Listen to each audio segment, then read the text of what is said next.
Are you ready? A Shot of Wrestling, episode 337, and away we go. Is that the message you got? We about to go live. Are you ready to rock? So take a shot. Oh, so take a shot. Oh, yeah. I'm a street breaker. I'm a heartbreaker.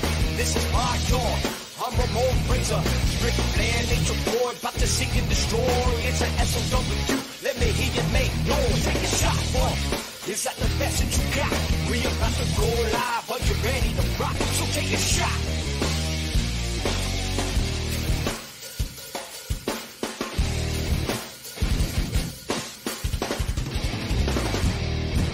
Hello, everybody, and welcome to another episode of A Shot of Wrestling. I'm your host at Michael J. Putty, and this is the point of the show where I introduce my co-host, Marcus Davenport Schwann III. But week 2 into season 8, he decided to take a vacation. Week 2 into season 8, he's not here. So I had to do what I always do, call a good friend of our show, the OG co-host, and I asked him, hey, buddy, are you ready? Are you willing? He said he was able. Please welcome the Green Man back. What's up, buddy? How you doing? Happy to be back, my man. It's like right on bicycle. You never forget. Happy to be back on the pod. Nice to see it going strong for Shot of Wrestling. How many years has it been now? Was it 7 years? Going to air 7 years. 8th season? Well, if you're a loyal listener to Shot of Wrestling, thank you for sticking around the last couple of years. If you're a new listener, please follow us on all forms of social media at Shot of Wrestling on Instagram, Facebook, YouTube. Our YouTube channel continues to grow thanks to Mr. Davenport Schwann III over there, who's doing some great things on the YouTube end of Shot of Wrestling. Yeah, I don't understand why he doesn't like his middle name. It's a fucking cool name. Yeah, he's badass, you know? I'm like, what? I don't know. Just embrace it, bro. I think if we peel back the onions of Mark Schwann, I think there's something hidden there that he doesn't want us to know. I think it's some government shit that he's involved in that he just doesn't want the world to see. But you know, he's Hollywood. Everybody in Hollywood has their secrets, and one day it would be an true Hollywood story. Interesting. If they ever get off strike, stop striking. Oh. I mean, I recently spoke to him, and I hear that the strike is they're negotiating. They're getting to a place where they could actually get to the table and start discussing. But I'll leave that conversation for him. It's still got some great projects in the work, so good for him. Kudos, and hopefully. Why are you stroking his ego? His head's big enough. Why are you sucking up to him? He's loving this right now. He's probably rubbing his nipples like drooling right now.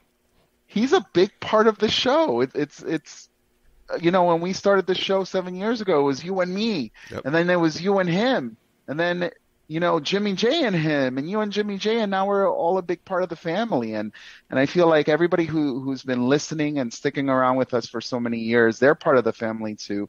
We love to see the comments and the discussions that we get on all the forums for Shot of Wrestling, because just like we said it from the get-go, show is from the fans to the fans. And, you know, this is just an opportunity to talk about what we love the most, wrestling. And when you're here, you're family. That's right. Speaking of being family, breaking news today on our social medias, mainly X, Twitter X, whatever you want to call it. Shot of Wrestling, number 15 of the best wrestling podcasts in the world. Number 15. That's crazy. Amazing. Kudos. Who would have thunk? You should Barry Horowitz yourself right now. Just pat yourself on the back, you know, for carrying the show for so many years, Michael J. Yeah, that's why I have back problems. What started as just a small conversation in the studio of Omega's. I missed that place. Has like the bartender? Karaoke? Yeah, that's right. We had a good spat back in the day. But now through the technology, we could just be independently in our homes and kind of communicate via Zoom. Hanging out with a good friend of ours, Zia Wahab, the other day. And another friend of ours was like, "Why don't you go? Are you on the podcast? Why don't you go on the podcast?" It's like, "Oh no, you know, it's Friday nights. So I don't want to trek all the way there." I'm like, "Dude, we do it over Zoom. What do you think we've been doing for the last 3 years?" So maybe we'll get He's been on a couple shows way back in single-digit episodes. Maybe we'll get him back on soon. Do you remember the conversation when we were talking? I think podcasts were starting to come into a rise, and you were starting to see more and more of them. And there was a podcast you were listening to, and you're like, I wish we could do what they're doing. Mm-hmm. Like the guy is like in his house and he's with his friends and they're in different states. And I don't know how they're doing this or pulling it off, but they put their show together. And one is in New Jersey, another one's in New York, another one's in Montana, wherever Colorado, they are. But all of a sudden, they're getting together and they're putting on a weekly show. And I was like, well, that's the future. Little did we know, many years down the line, we would catch up with the future.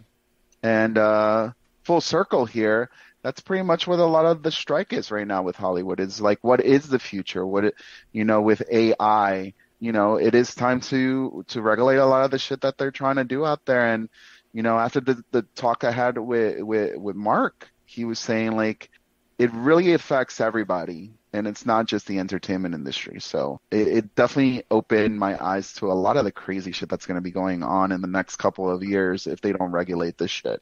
Did you join a cult? Nah. Like one conversation with Mark Schwann. You've been talking about Mark Schwann nonstop for 6 minutes now, just spitting out all the propaganda he's given you. Oh, Mark said this. Mark told me this. Mark just like, did you join a cult? Did you sign a paper? Did you give anything away? Wow, Davenport's #1 fan apparently. Michael J. Maybe I am AI. I am just a figment of your imagination. Maybe at this point, who would have thought, right? Yeah. Some of the stuff AI creates is insane. Yeah. It's going to be eliminating 80% of the workforce, apparently. 80%. Can my job be one of them, please? Fuck that place. But done. Before the show takes a sour turn, let's get into what was trending this week. First off, following the completion of the takeover by WWE by Endeavor on September 12th, there was a bunch of staff let go. Over like 100 office members were let go. Well, that found its way to the roster. Full list of WWE superstars released as of this recording, Friday, September 22nd. Could be many more coming. Aaliyah, Dolph Ziggler, Elias, Emma, Mustafa Ali, Rick Boogs, Riddick Moss, Shelton Benjamin, Top Dollar, Quincy Elliott, Bryson Montana, Mace, Mansoor, Dana Brooke, Dabba-Kato, Shanky, Yulisa Leon, Daniel MacArthur, Kevin Cortez, Alexis Gray, Ikemen Jiro, Brooklyn Barlow, and breaking tonight, Matt Riddle. Wow. That's a lot of people, my friend. Russell. It is a long list. It is a very long list. I take a breather halfway through. It's like climbing stairs. Could I be honest that I am not surprised by maybe 90% of that list? And I'm not at all going to miss. I'm going to probably get hate mail for this one, but I'm not going to miss them. I feel like a lot of these people a large percentage of them were giving a lot of opportunities.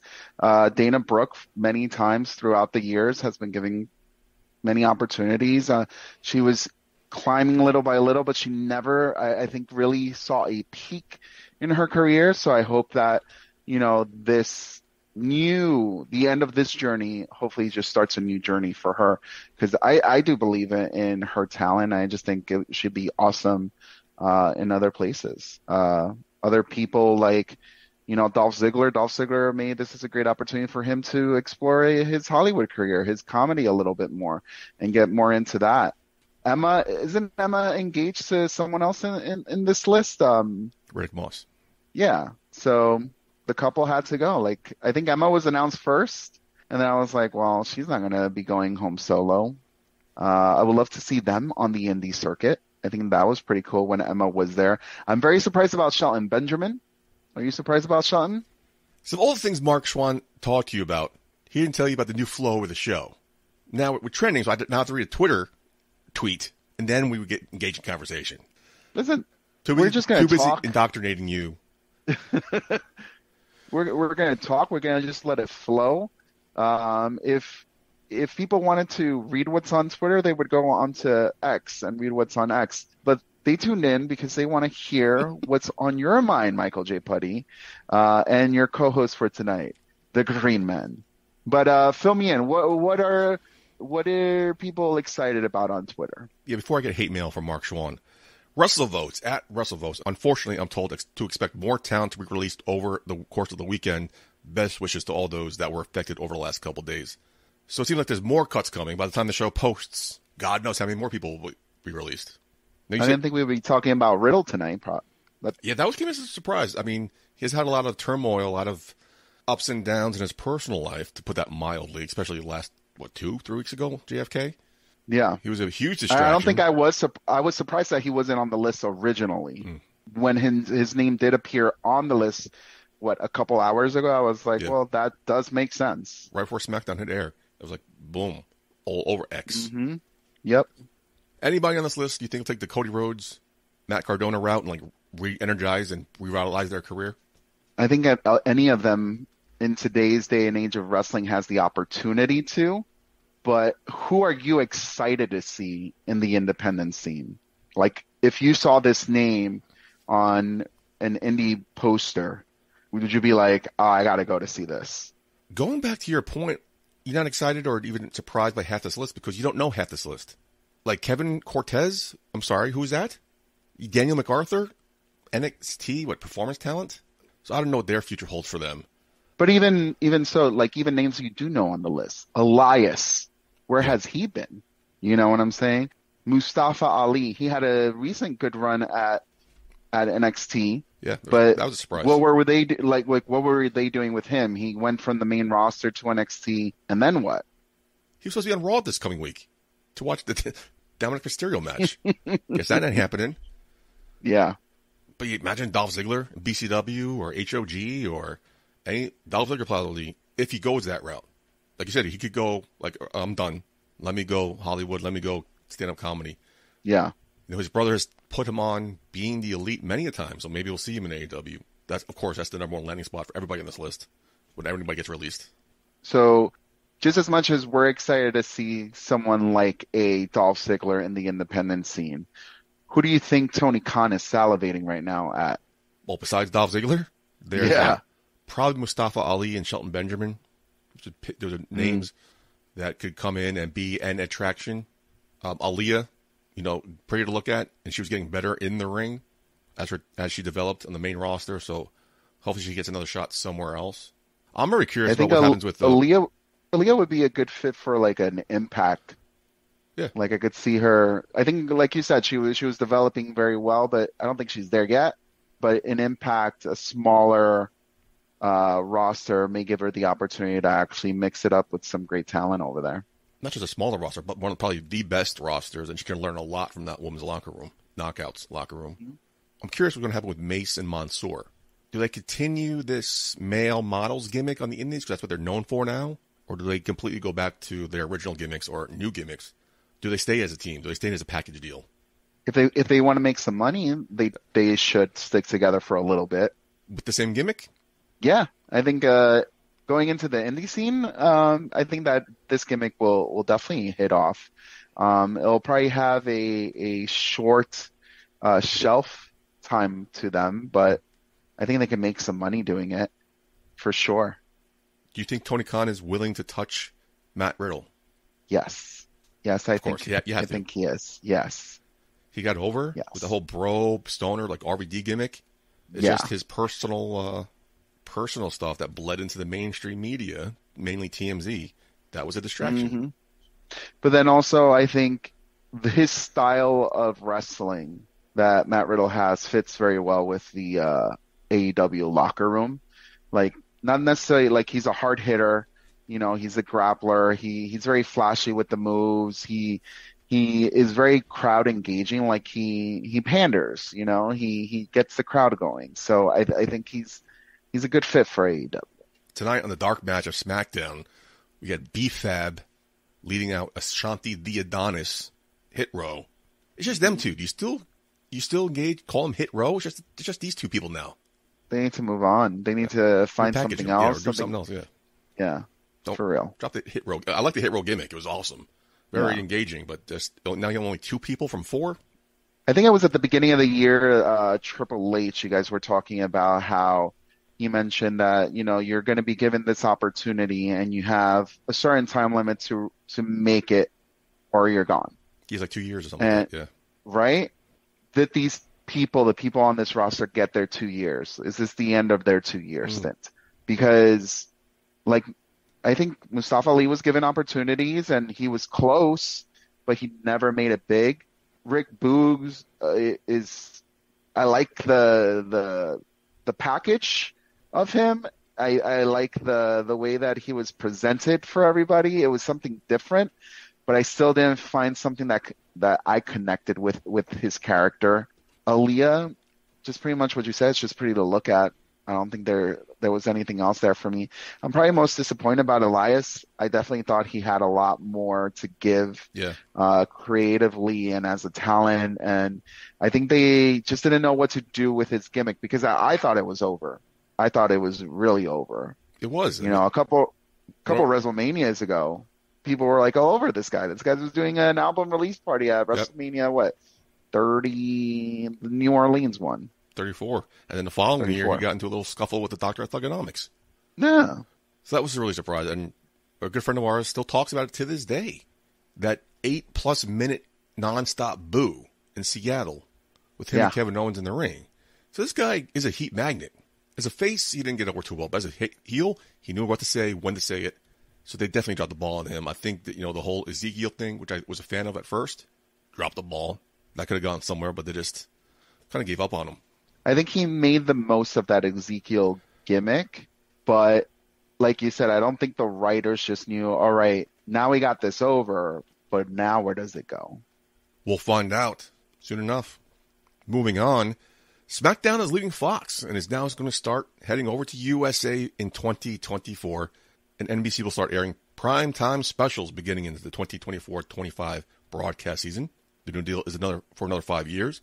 WrestleOps says the Wall Street Journal reports that people familiar with the WWE's deal with the USA Network value it at $1.4 billion with a B, which is about 40% increase from the deal with Fox. They also go on to say, the Hollywood Reporter, while the new deal will bring WWE to NBC primetime and SmackDown to USA on Friday nights, it will also mean the end of Raw and NXT on USA, and Raw might leave Mondays. Where do you think Raw and NXT will end up? And do you even see Raw leaving Mondays? You can't move Raw from Mondays. It's the name, Monday Night Raw. I don't know if I didn't read the part where it said that they're leaving Mondays, but I did read into that they are shopping around, that Monday Night Raw and NXT are like out there pimping themselves out to see who's going to be the lucky lady, Yeah. I'm kind of a little bit disappointed that they're moving SmackDown because I think the fact that you were on a network station consistently week after week, it's one of the strategies that has made wrestling so popular. And this is something that benefited not just the WWE, but it also benefited AEW, Impact Wrestling, and the whole wrestling business, because now your WWE is given the opportunity to get that casual browser, that person who's just flicking through the channels and, oh, what is this? Broadcast station, Channel 5 here in New York City, but they're growing the audience. And I think by moving SmackDown now to the USA Network, even if NBC only gets 4 specials, I think that's, to me, it's a slap in the face, because it's saying like, hey, I know wrestling is big right now. What we could offer you is maybe 4 primetime specials on our network, on like our main broadcasting network, where I think they could have done a little bit better deal. And I think after their first year and their first trial, I think you will probably see more wrestling on NBC. I could hope. Now, this is $1.4 billion, again, which is almost 40% more than what Fox was even offering. Was W getting greedy here? Or did Fox realize that you guys ain't worth it? What do you think was the decision here that they're going 40% more than what Fox was even offering? That's insane. It reminds me of the house market, to be honest with you. Like all these houses out there, I just got out of the house market like 4 years ago, got my own place.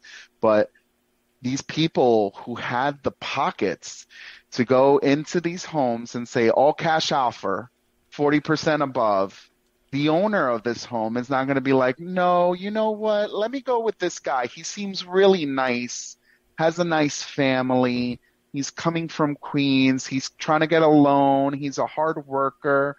He has dual income with his wife. Like, No, you're going to take your fucking money and you're going to run with it. So whoever it was, it could have been fucking, give me another network, Channel 11, you know? They could have been anyone who said, hey, 40% over ask, take it or leave it. WWE and their new merger are totally going to take the higher offer. It's just, I don't think Fox just wanted to be in that bidding war. You get your own place? Does your wife know? Congratulations. Our place, yes. I forgot, I'm not sure it was about AEW or somebody else, but me and Mark were talking about it, and I just remember, vividly just hit me like a ton of bricks.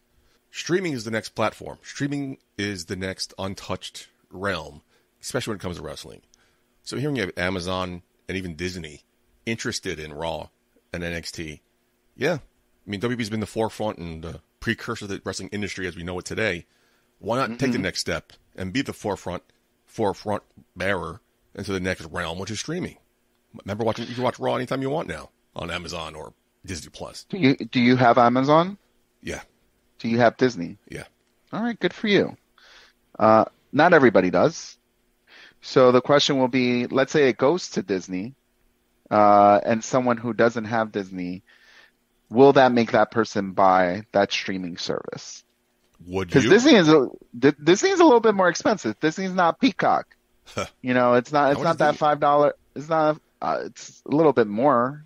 It's not that HBO Max money, but I think it's a little bit more than the $5 you pay on Peacock.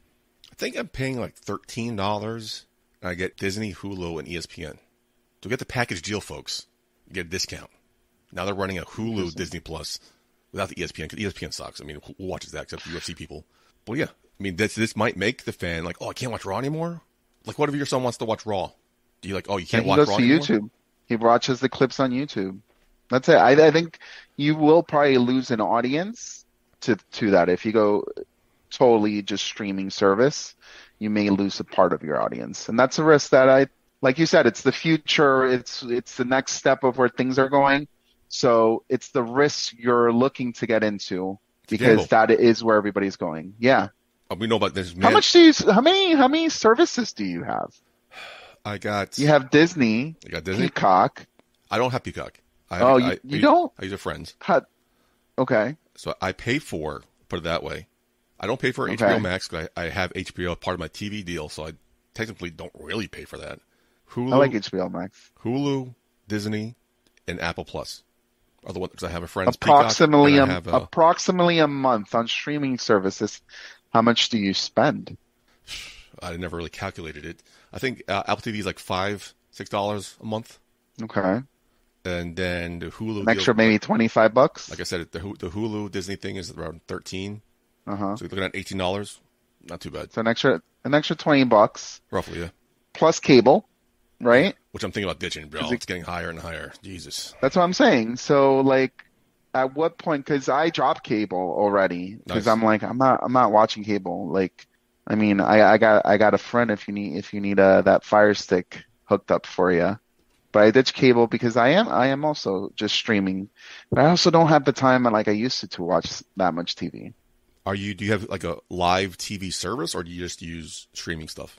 Like Hulu Live TV? No, not even that. Just mostly streaming. So it's Netflix, Peacock, HBO Max, and I don't pay for Hulu or Disney. Okay. But I do have access. That's fine. Do they know you have access? Because the way you just said that, and you're smirking your face. Do they know? Does somebody know you have access? You don't know that you gave me access? Yeah. I think way off topic. Let's move on real quick. Randy Orton was spotted making his way into the Performance Center looking jacked. Just Wrestle Talk at Just Talk Wrestle. Randy Orton making his way to the Performance Center. The comeback might finally be on. And by the way, he looked jacked. Do you think at this age, at this time, with this injury, can Randy Orton get back to being a championship caliber contender? That's a very good question, Michael J. Thank you. What do you think? I think he could. I don't know. It wouldn't be like. Do you want him to? I do. You do? I okay. Do. I think he's. You still believe in Randy? Yeah. I mean, I'm still holding on to that very, very small, if completely non-existent hope of him breaking the record.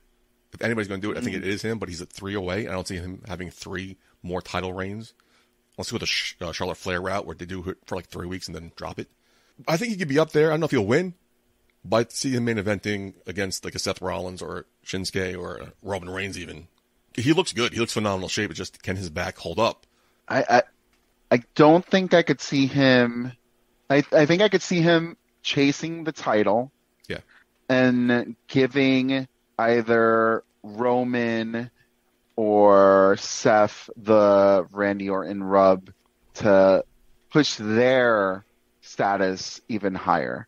I think right now we are approaching a very transitional point, and this is not just because of the merger, not just because of the releases, but I do think you're approaching a very transitional point in the WWE talent pool, where the top stars like the Seth Rollins, the Becky Lynches, the people who are very established, the Charlotte Flairs, the Four Horsewomen, like these people are now the main events. They're the main people, right? They're being used to elevate that middle card talent to be at their level, so that that middle card talent could start moving the lower card into the mid card. So we're going through a very transitional period, and I think that's why you're going to start seeing a lot of eventually the main tier talent like the Seth Rollins and Becky Lynches to not wrestle as often. Okay. Like for example, and people like The Miz, Randy Orton, John Cena, like they're like the mega bosses, like the Brock Lesnar schedule, like they're the ones that are going to come out, and you could put Cody Rhodes in that bucket too, like he's being given the opportunity to bring up the talent, not just go up and make a bigger name for himself. I think his name is big and it carries a lot of weight, but this transitional period is starting to, I've noticed that recently, like even like with Damage Control and the girls there, like I noticed, like even Charlotte Flair was taking a back seat in that match tonight on SmackDown. Did you forget Bailey's name? My girl Bailey? Did you forget Bailey? I got a I got a mental block because all I could picture was her ash. There it is. I was waiting for it. Now, although Green Man's cult recruiter is not here, Mark Schwann did provide us an interview this week. Coming up October 22nd, BCW, Anthony Gagone will defend the Grand Dragon Championship against this man, Vinny Pacifico. Mark, take it away. All right, my guest today, ladies and gentlemen, I have someone who is a friend of the show, someone who is no stranger to BCW, someone who is on the rise in the wrestling scene, and he was just recently interviewed by Kurt Angle. So how the hell am I going to follow that up? I'm going to do my best. Ladies and gentlemen, give it up for Vinny Pacifico. Thank you for having me, Mark. Good to see you. Hope all is well. Thank you, man. Thank you. I see you have quite the lineup for Podcast Row. I am honored to be part of that list. So thank you very much for including me to being a guest on the show here.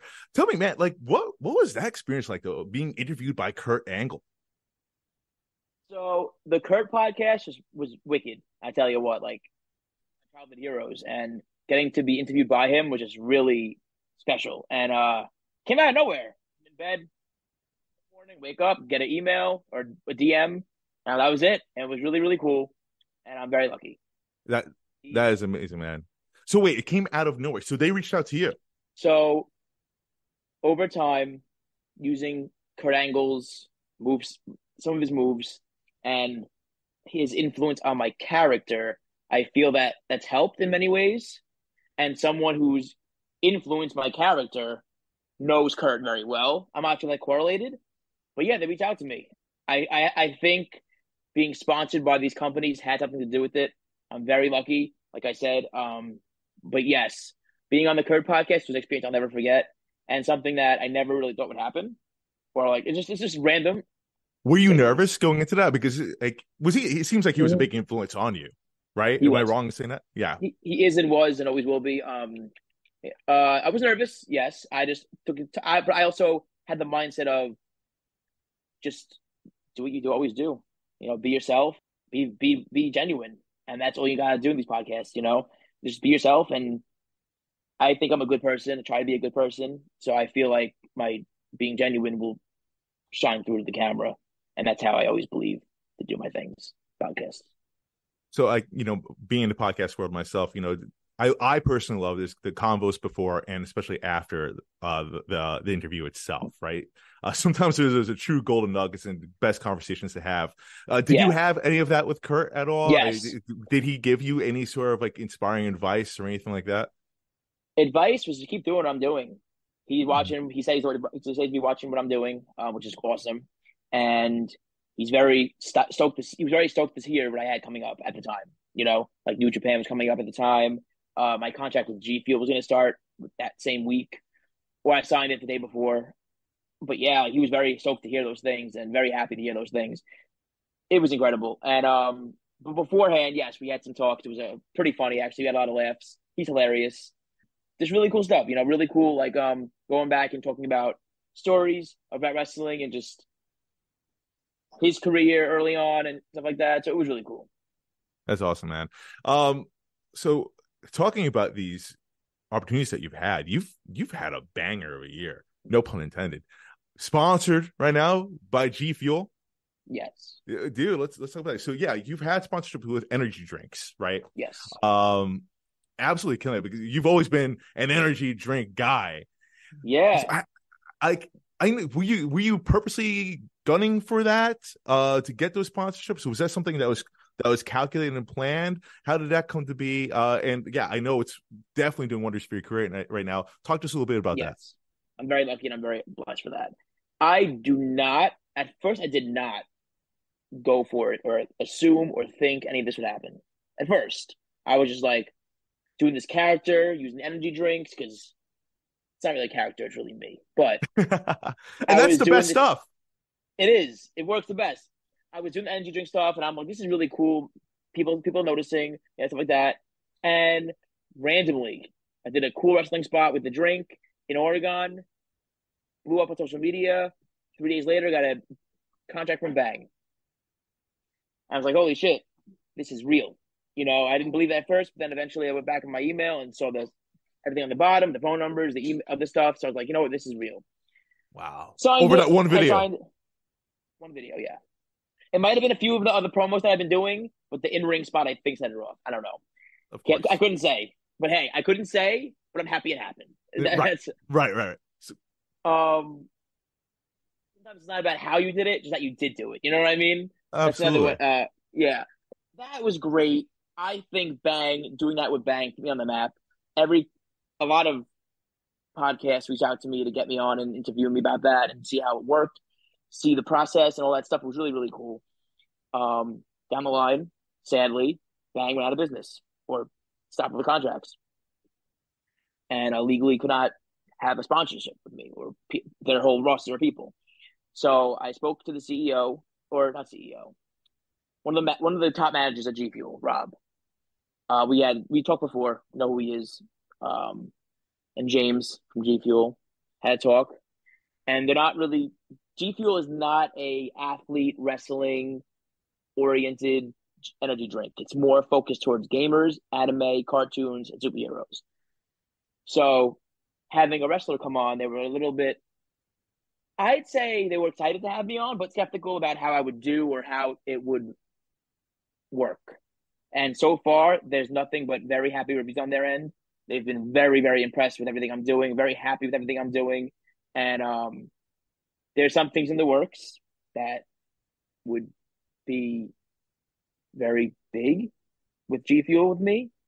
And yeah, they're very happy and they're very involved in my career, if that makes sense. They're very giving to me. Like every month they send me whatever I need, t-shirts, merchandise, everything that I may need, they send me. And they'll also offer money. So like Bang was more of a commission. That's what you want at the end of the day, right? I mean, yes. And Bang, I made some money, but G Fuel is really putting a lot of faith and opportunities my way. I got into a commercial with Champion. That was very cool. It was a Champion G Fuel commercial. They merged, did a collab. They had me on the commercial. Very, very cool. There will be more commercials coming soon, actually. Boom. Is that a news drop right here? A news drop? No, I mean, yeah, it is, but because they're going to be using me pretty often, I think. Now they really like having me. Well, you man, Mr. G Fuel, I love it, man. I love it. Hey. And like you've been doing a fantastic job with all these promos too. Like getting your brand, your character out there, and getting also the G Fuel brand out there as well. Now are those? I don't want to say scripted, but is that like not at all? Did they have to approve some of the stuff beforehand, or do you have to send it in afterwards? Like, hey, can we use this? Yada yada. I mean, like you do such a bang up job with these promos, and you get some like really quality names in there too. You get creative, and a lot of people actually asked me to be in them too.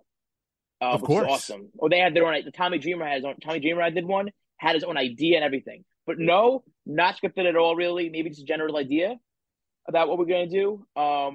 But G Fuel, I send them in. I send them in to see if they like them or what their thoughts on them and how they could improve. That's it. And they love every one of them.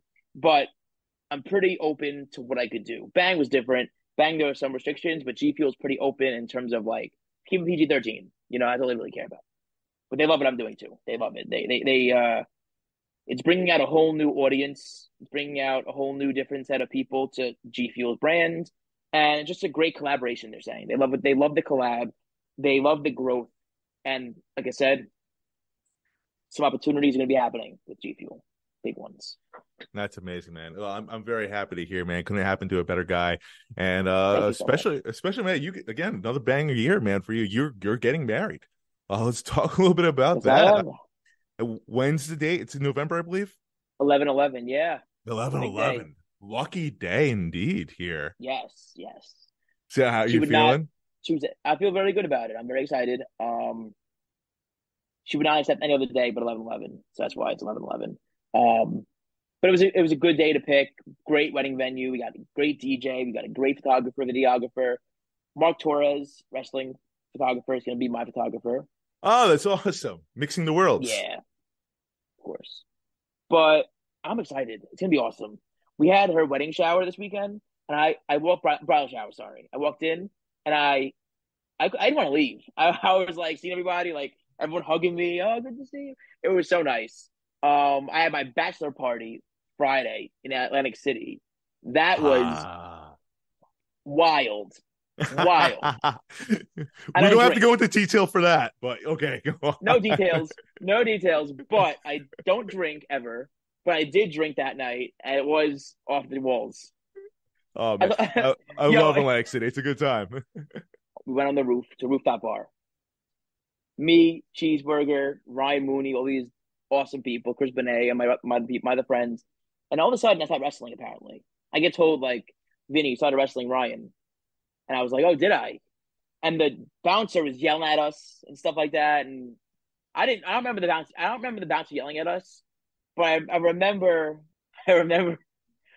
trying to see how good at chaining I would be with Ryan while I'm drunk. And I was like, damn, I'm pretty good, aren't I? When wrestlers hang out. Exactly. Oh, that's it. That's its own special feature right there. But that's awesome. I'm very happy for you. It sounds like it's going to be a beautiful day. Hey, again, 11/11. Can't get luckier than that. But right before that, October 22nd, let's talk about this. A huge opportunity here at BCW. You're getting a title shot the Grand Dragon Championship against Anthony Gangone. You guys no strangers to each other. Anthony Gangone recently had some comments about you, not caring about your energy drinks, going to put you to sleep. What do you have to say to that? What I have to say is he doesn't have to care about me or my energy drinks. He will need to care about it when we're in the ring. That's one. Two, love Anthony Gangone. Think he's an amazing wrestler, amazing human being. But when I drink this shit, everything doesn't matter. Off the walls. We're done. We're wrestling. We're fighting. I'm winning. That's two. And three, might I add, BCW has some extremely beautiful championships. So that's even more motivation to bring home and win the title. Right? I mean, all their belts are gorgeous. No, they do a fire job with that. Not wrong at all. That's one thing I will. They have nice belts.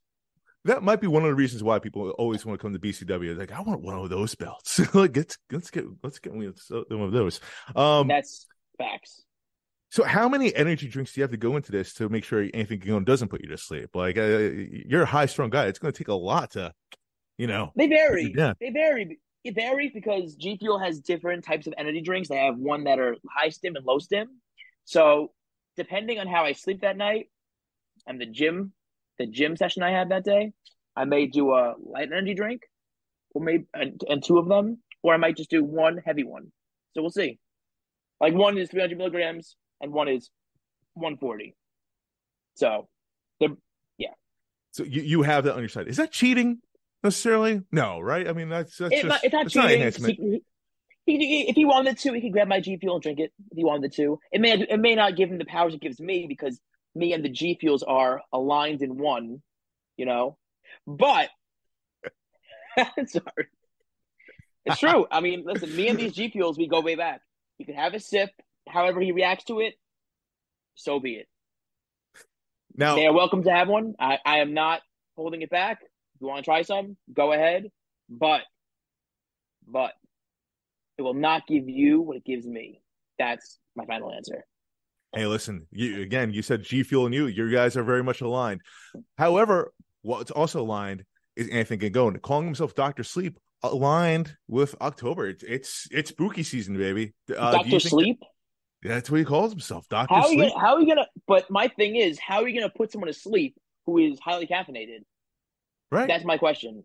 Right. I would say this kind of favors you, but hey, I mean, he says this is his season, so I guess anything goes. Nightmare at the Mecca, and it will be October, which I will be having my Chucky G Fuel with me, as it correlates well. It does. So, it does. I actually have. I'll probably use these too. Hold on. I'll probably use one of these. Jason's. Oh, look at that. That's I'll cool. I'll probably use one of Freddy's. Hey. Yeah, no chance. Yeah, no chance. No chance. Not to put you to sleep, at least. He can try to get to 1, 2, 3. Anthony Gangone, he's a dangerous man. He could beat you many different ways, but if his goal is to put you to sleep, not so much, man. It's going to take a lot more than that. Yeah. He has beat me, though. I will put it out there. He has beat me in the past. But I'm a new man or a kid, whatever you want to call me. Energy drink kid, energy drink man. Doesn't matter. I am a new person because I have aligned myself with the energy drinks of the gods.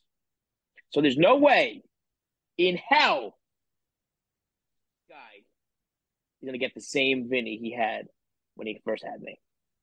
Now, your last appearance at BCW, though, you did have a loss. Not to bring up bad times. So Daniel Alexander did come out with the win. Does that play a factor going into this matchup? No, it doesn't. It doesn't. Every match is different. And the preparation before every match is different. And Anthony Gangone, you know very well. So I am looking forward to this one, man. It is a matchup. Two men that are excellent in the mat. I think the people in New Jersey, Richfield Park, New Jersey, they're going to be in for a treat. Nightmare at the Mecca. October 22nd, doors open at 2:00. It's going to be a very special show. I cannot wait. Vinny, thank you so much for joining us. Thank you for showing off your G Fuel collection. That's awesome. Can't wait to see that in action. October 22nd, again, Nightmare at the Mecca. Vinny, any last words for the fans? Don't count Vinny out. Be there October 22nd and drink some G Fuel. Cheers to you, my man. All Cheers right. to you. See you then, my man. Best of luck to you. Hope you take home some gold from BCW. It'll be a nice collection to you and to your wedding as well. Cheers to that. Meantime, back to Michael J. Putty for TV Takedown. It's time for this week's TV Takedown. Thank you, Vinny and Marcon. Anthony Gangone has been on a roll since he's won the Grand Dragon Championship. So good luck to you at October 22nd, BCW at Ridgefield Park, New Jersey, the Mecca. Also fun hearing him about his interview with Kurt Angle and being sponsored by G Fuel, the only other guy who loves energy drinks more than I. So very entertaining interview. Thank you for your time and good luck in October. But now on my rundown, we have Raw. Let's talk about Drew McIntyre, but neither one. Wait. That's all? You're not giving any credit to Mark Schwann on great interviewing skills, on asking those great questions, being a good investigative reporter, doing the research that it takes to really take a scope of a person and put them on this platform to be able to tell their story. Mark, My man, you killed it with that interview. I wasn't going to let Michael J. Putty just What like did he say to steamroll you? you like he usually is he does. giving you money? Bro, Mark has grown so much as an interviewer. I am very impressed, I wish I called sir. AJ instead. I wish Keep I called AJ on instead. going. Jesus. Keep on going, brother. Keep on growing. So The there's a sky's hint the limit. of a heel turn by Drew McIntyre, and we on the rundown we were supposed to talk about it because he left as Jey Uso got attacked by the Judgment Day.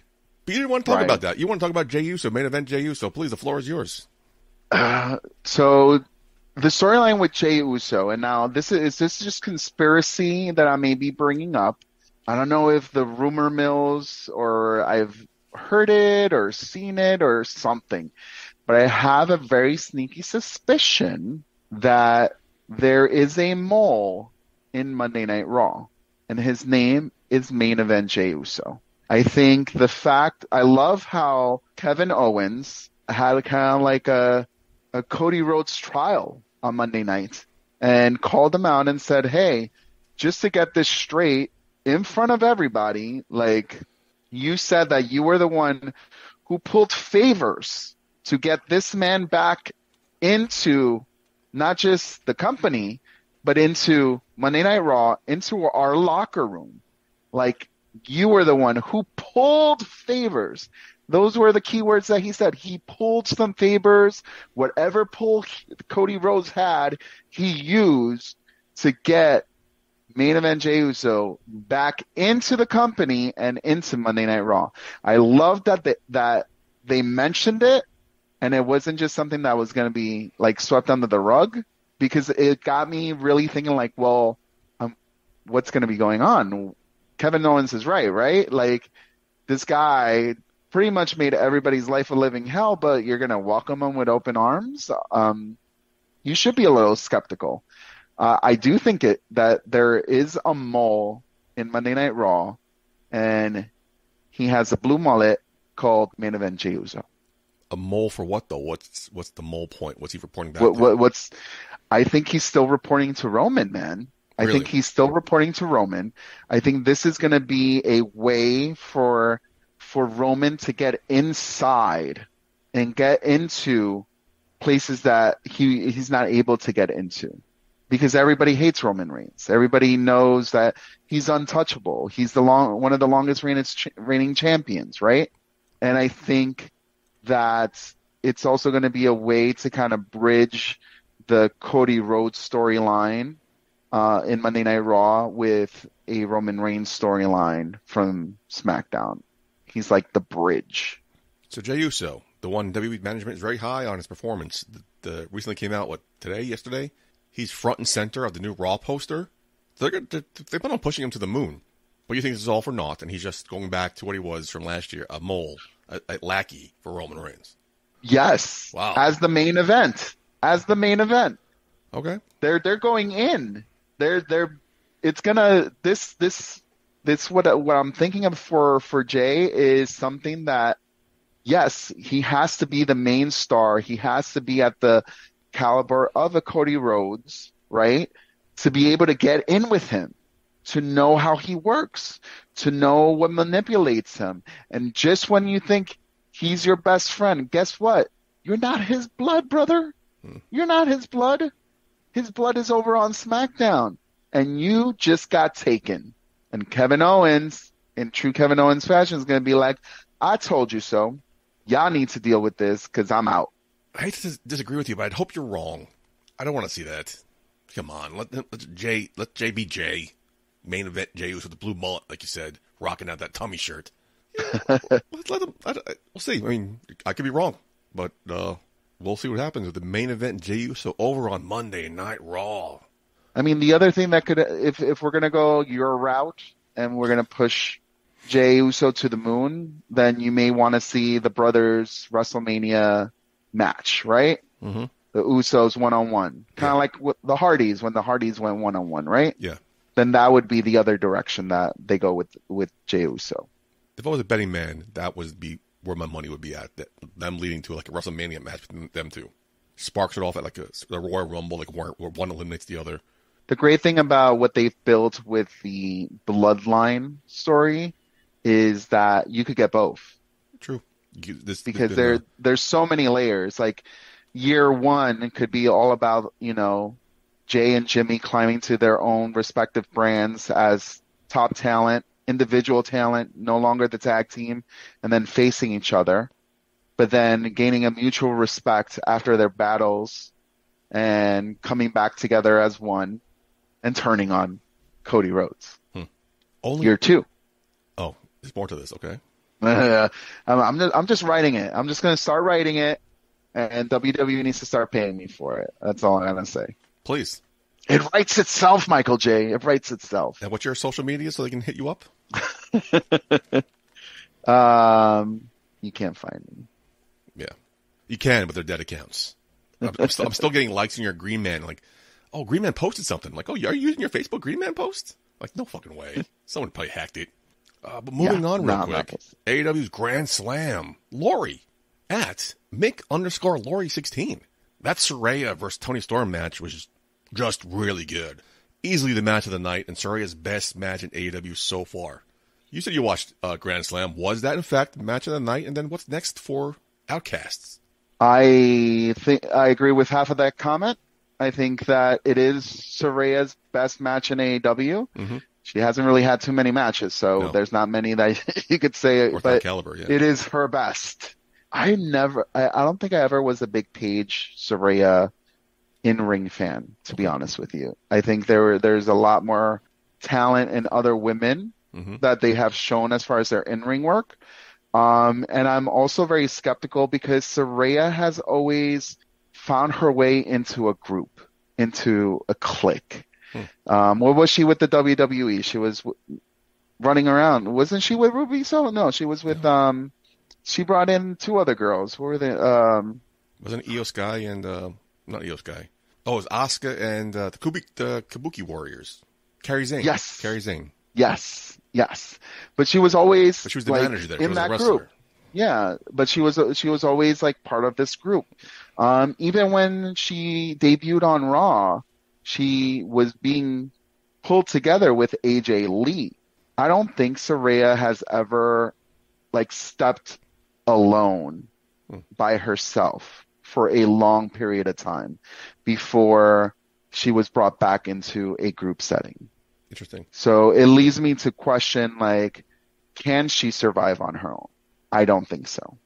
So you asked, what does this mean for Outcasts? It means that she's still going to have Ruby Soho. I think someone else may come into the picture and support her other side. Is Toni Storm out? Is Toni Storm officially out? Toni Storm is doing great without him. Okay. Don't you love that character? I do. It's something new. It's refreshing, and I think week after week she's starting to get more into it. I think the way that her mannerisms are, the way she poses, the way she's talking to the fans, she's getting so much more confidence in the skin of this old Hollywood role. It's something special. It's great, and I think the work she's going to do building this character is going to get her back to the WWE. So you hear that, Dana Brooke? You hear that, Aaliyah? You hear that, Emma? Spot's open. Yeah. So you didn't agree that was match of the night. What did you think was match of the night for Grand Slam? I think the main event. Okay. MJF, Samoa Joe. That had to be the match of the night. I think MJF is at a level of storytelling that he is evoking emotion with everything he does. I love seeing him get the shit beat out of him. I loved it. I love Joe dominating him in this match independently. What I had a problem with, though, is outside of just this match, there was no reason for Samoa Joe to be put on so strong over MJF. MJF had an Iron Man match with Brian Danielson. And you're trying to tell me that Joe could then dominate Danielson? No. They would have had a very technical match. And I think if you're building MJF from that match and match after match and his match in Wembley with Adam Cole, another great technical match. And then granted, he's a smaller dude, but I think MJF could have given him a little bit more, but it was great. It was very entertaining. It was entertaining. I was enjoying that match, but then until I realized a lot of people will hate on great matches just for the simple fact of what happened here in this match. MJF basically got squashed the entire match. It was a squash match for the world champion, but Joe hit a signature move, kick out. Joe pile drived him on concrete or quote unquote grass, steel, whatever the fucking plating was. Kick out. The muscle buster. Kick out. So he was squashing the champion, but the champion just barely kicked out of everything. So was it a great match, or was it just entertaining because MJF kept kicking out of what we thought he was done? So when I look at that perspective, it wasn't. I think this Rhea match was better because it was more a competitive match. This lacked that competitiveness because it was such a squash.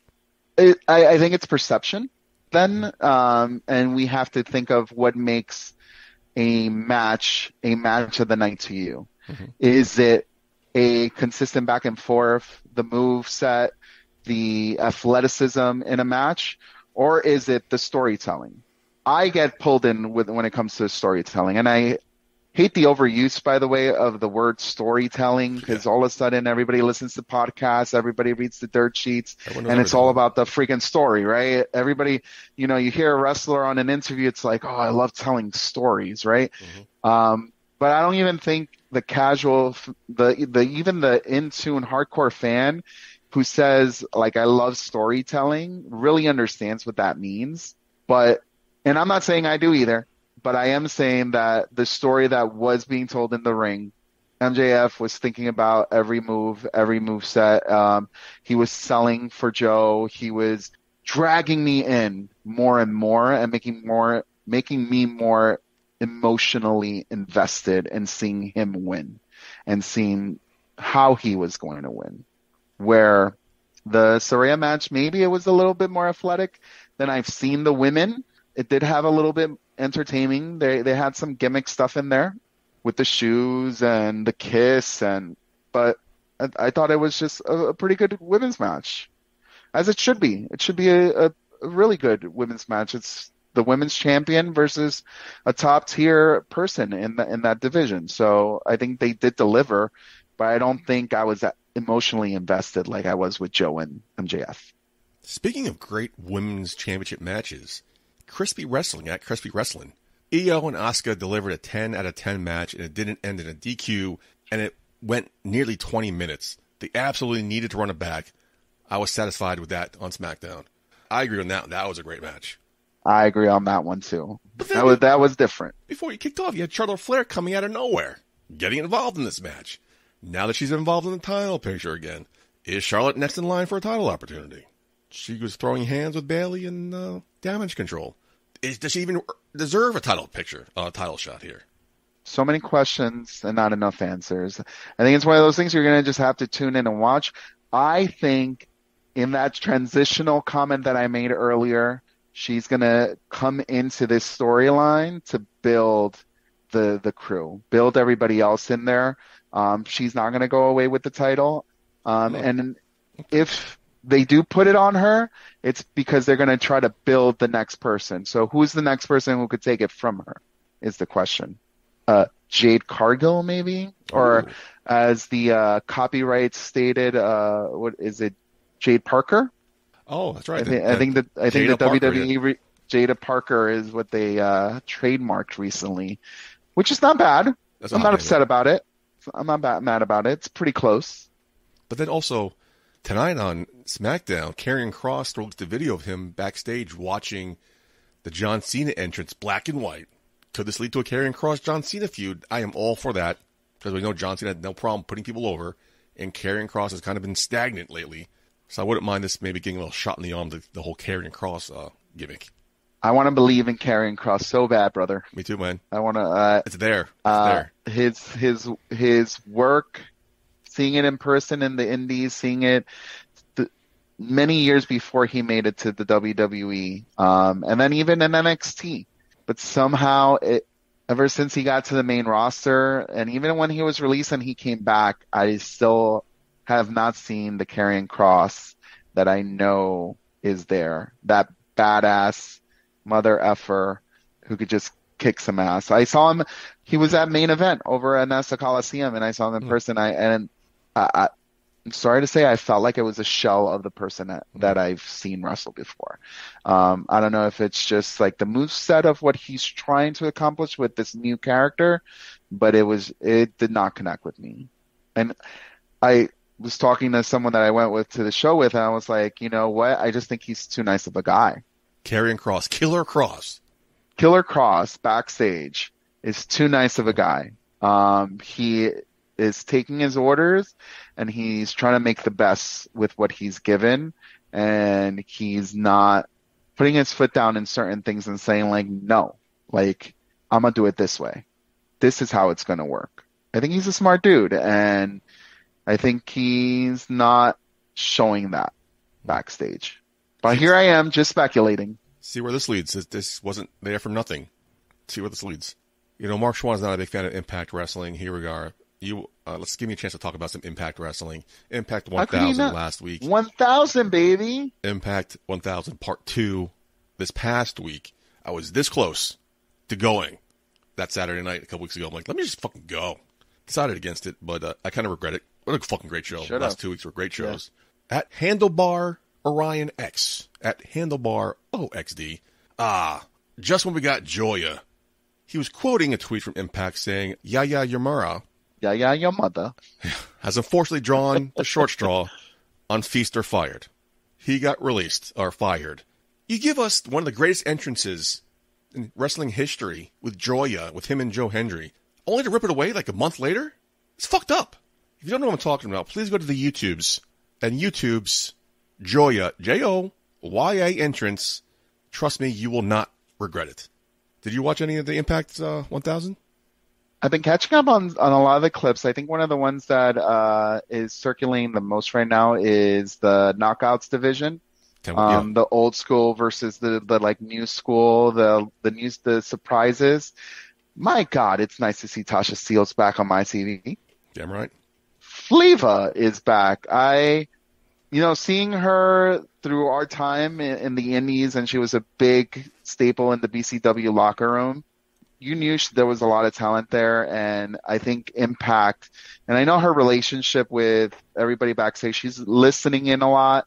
She's really taking the advice from a lot of the coaches, a lot of people who've been in the business for a while, and is making believers of a lot of people. She came back with so much confidence that I was like, yes, Tasha Steelz. Yes, girl. That's what I wanted to see. Yeah, it was good to see her back. I'm hoping she sticks around this time. That was a fun match, yeah. Yes, boy. Thank you, man. This is what I miss. Mark doesn't entertain me like this.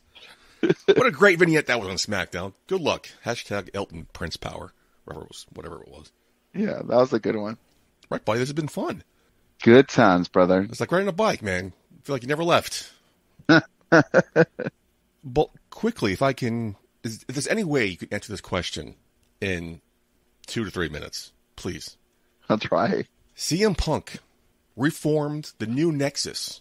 One of those standouts, talked about a couple weeks ago, Husky Harris, a guy you've been a fan of since day one. So when I heard the news, you're the first person I thought of, you're the first person I text. Now you're a public station here. Do you have any thoughts about one of your boys and what happened? Any memories? You want to reminisce about at all? This is your time to do it. It hasn't been. You're gonna have to edit a lot of this. This one, I like that area. You don't have to answer if you don't want to. You can move on. I feel like you're the person I thought of, so this might be right. If you want to get something off your chest or just. Yeah, I mean, that dude was like someone who, from the beginning of seeing him in action, I just really believed in. And I'm like, yo, this guy is just awesome. And there's not many people who just capture you like that. I think the last time that I had someone really like take me from like just a casual viewer to like a fan was probably when I started watching wrestling on Saturday mornings, and I saw Macho Man Randy Savage there, the king, and that's someone who instantly just grabbed my attention and just sucked me into this world. And Husky Harris from Jump Street did that. he did that. You like Husky Harris? What is this? Yeah, like I was like, that dude was on fire. His moveset was powerful. He was a big beefy guy, but he moved so well. Tank with the Ferrari engine. That's right. And great catch line. Then to see him develop into the characters that many people got to see the creative side of him was even more satisfying for me as a fan to see that growth. And it just became a staple into like the product. Like you always just thought the Fiend, Bray Wyatt was going to be around. I love the Wyatt family. The Wyatt family was freaking awesome. It got so over. I remember that Mania in New Orleans. They were like Bray Wyatt's all over the place. It was Comic-Con for the Wyatt family. Yeah. So it wasn't just him connecting with me in that way and kind of like just stepping through the TV and like bringing me into this world, but obviously he did that to so many others, man. And it was hard news to read it, and I was like, no, yep, this can't be. I think we all This is said impossible. that. No one believed that at first. Yeah, no. And then I listened to your guys' show and got emotional the same way Mark did when you just start thinking of not just the character of Bray Wyatt, but then you just start thinking of like, wait, like he had a family, he has kids, they're young, and then you start thinking about that aspect of life, and then you start reflecting on it, and you're just like, hey, it's life could end any minute. Yep. And you just got to be happy and blessed with all the good things that you have in it, and try not to take advantage of life, and live it to its fullest. Every day I wake up very blessed with everything I have. I'm blessed to have this conversation with you tonight, man. I appreciate. I was blessed to go to karaoke with you just a short week ago, like old times. Good times. I need that's a old school hangout. Yeah, deep hangout. Yeah. You just gotta be grateful for what you do have, because you never know. And if there's something that's not making you happy in life, brother, just let it go. Like don't sit in anger. Don't sit in sadness. Like really look at, what I try to do is look at the most positive things in life. And, there's always someone who's going to have it worse than you. And the older you get, the more this sentiment reads true. But, at least you have your health. At least you're here breathing. At least you're here to fight for another day. Because not everybody is able to say that. Bray, took a nap one day and just didn't wake up, and didn't know that he wasn't going to wake up to see his kids again. He didn't know that it was the last time he was going to lay in bed, Yep. So Scary you wake up, just be blessed to wake up. Step one, check. Live life to the fullest. Yeah. So I wonder who's going to be that next person. Because wrestling brings everyone together. Mm-hmm. And just like Macho Man was the first one who captured me on that Saturday morning show, and Bray Wyatt later did it for me as an adult, like who is going to be that next person who pulls me in? I can tell you Cody Rhodes is pulling my son in. Good. Hardcore. Okay. Dude is a huge Cody Rhodes fan. My God. This guy, it's the biggest thing for him. One day, I'm sure he'll meet Cody Rhodes, and I would love to be there when that happens. But it'd be awesome. A question we like to ask people, we used to ask people during interviews and our guests on the show, what's your first memory of wrestling, or what got you into pro wrestling? And I don't really have a solid answer in that, because I always grew up watching wrestling. It was a part of my life growing up. I got a text today from one of my pledge brothers. Said, oh man, I remember this moment very vividly. It happened 26 years ago today. And this is what got me back into wrestling. I can't believe it happened so long ago. We're getting old. And it was the first time Stone Cold stunned Vince McMahon 26 years ago today. So it's great that he has that moment. Like, this is what got me into it. Yeah. And hopefully your son will have that one time. He'll say, oh, remember Daddy? Remember when this happened? Yeah. We're so it's crazy because we're so cynical and fickled on all the wrestling stuff because you're in the dirt sheets. You want to know what's going on backstage. You want to listen to podcasts and all good and dandy. You know, you evolve as a fan and you want to get deeper into this rabbit hole.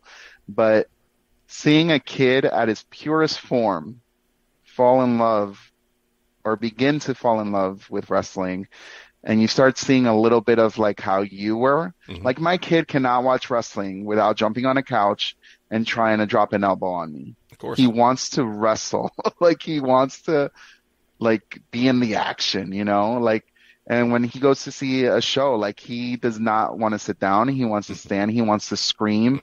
He loves the entrances. Like he'll boo people. He'll cheer people. Like he gets so into it. And it's growing more and more and more every time he goes.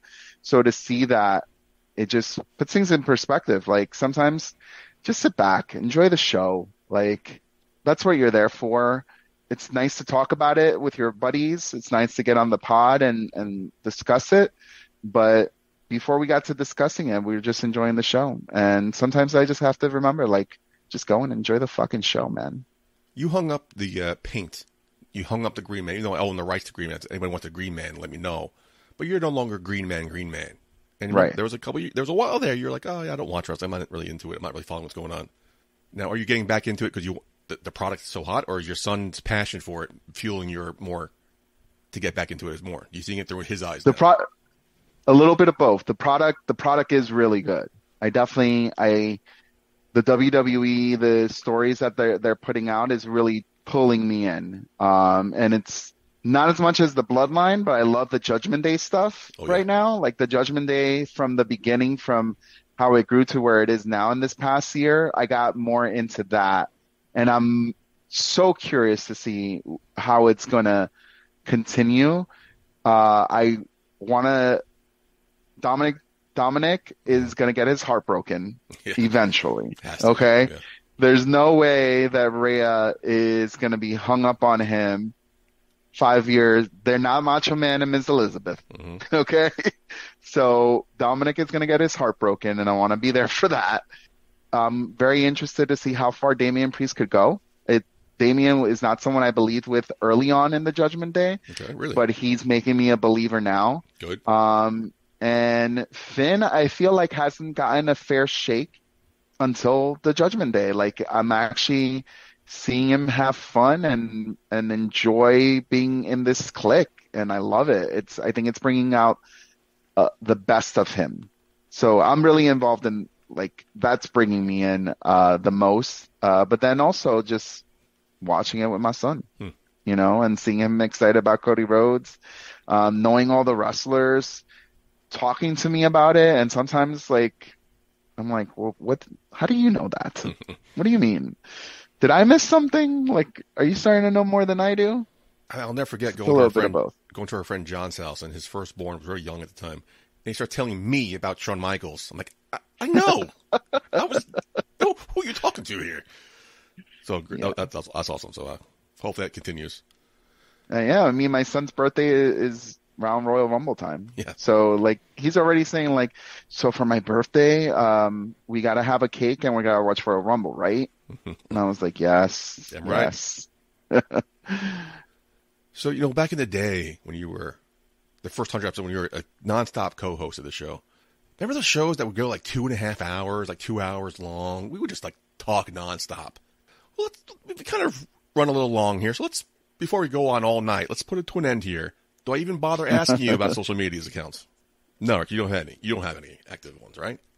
I'm pulling myself out of the social media thing. I think it's a waste. No, to be honest with you, being part of the show for so long and trying to figure out this social media thing and getting more into it and trying to get things to get liked and trending and have people following you, it just became to be too much. And I'm enjoying life a lot more, not being as involved in social media. And I know Mark would not want to hear this, but I do think that the world is also shifting where social media will not have as much of an impact, and I hope it does not, because for the sake of our kids, have as much of an impact as it has been in this last couple of years. So I'm surprised that through your plenty of conversations with your your friend Mark Schwann, that he didn't inform you about the ways of social media and trending and hashtags and trending and this and that. I'm sure that conversation is probably coming, so get prepared for that. But it's been fun. Thanks for being here. Thanks for filling in. Always, like I said, we talk probably for another 2 hours about this, so it's great to have you here, buddy. It's great catching up as always. So, SLW for life, baby. We are not here next week. There's a special holiday here at the Shot of Wrestling, so we won't be here. So Mark Schwann's going to miss like 2 weeks. Wow. Enjoy your vacation, Marcus. So, for the Green Man, my friend Abel here, for Vinny Pacifico and Marshall, I being your host at Mojo Putty. Until next time, Putty out. Let's go Dolphins. Hey baby, I hear the bell ringing, hip tosses and body slams. Oh my. And maybe you seem a bit confused, yeah baby, but I got you pinned. Ha ha ha ha. But I don't know what to do when I see them with that golden case. They're cashing it in. Authority all in my face. What is a man to do? Good night, everybody.